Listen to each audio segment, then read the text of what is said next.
This is John Freeman, CPA, and I'd like to share with you a little bit of information about forensic accounting and what it means in contrast to regular accounting.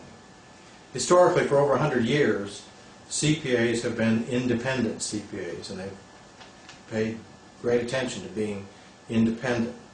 In contrast, a forensic CPA gathers data and takes a position. But they also must bring this independent thinking to that engagement. And there's a different standard with forensic CPAs.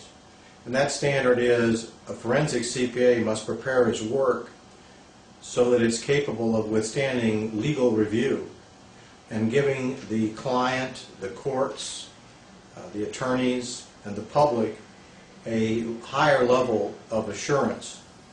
And to do this, they must use reliable methods, and those methods must begin with what is normal, and that's where the CPA comes in. What is normal?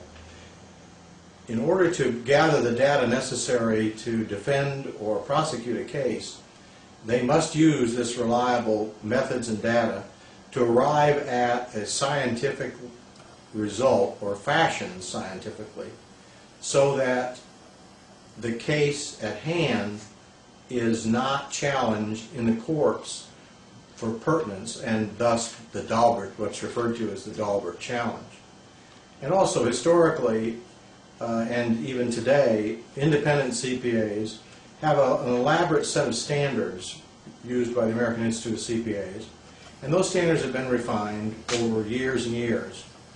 Generally accepted accounting principles, those things have protected the clients and the public in their expression of opinions and the results of their work in reports. A forensic CPA must establish and prepare a certain position that would withstand what would be presumed as an adversarial legal proceeding.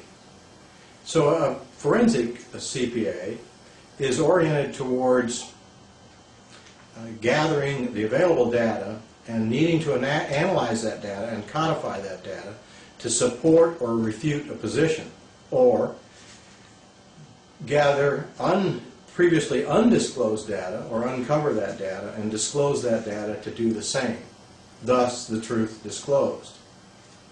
Now, in business and domestic cases, attorneys and clients who may suspect fraud or other activities but don't have the tools would engage a forensic accountant.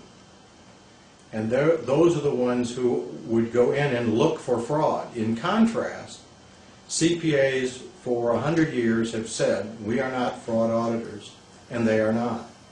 But forensic CPAs are.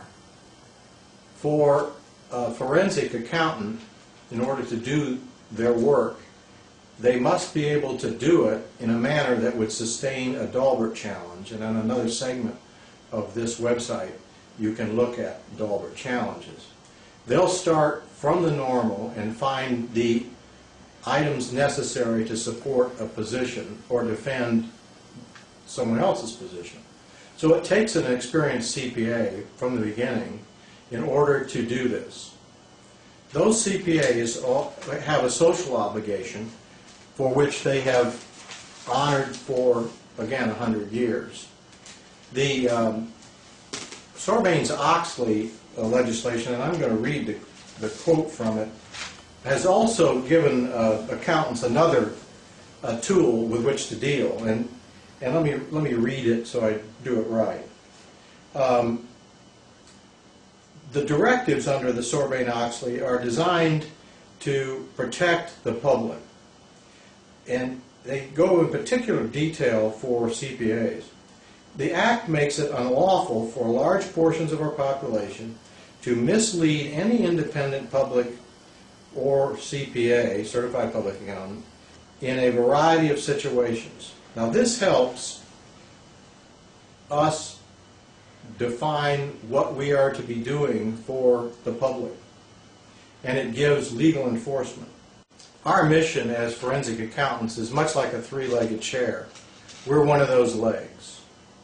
We have the attorney, the client, and the forensic accountant, all trying to create a situation that is in the best interest of the client.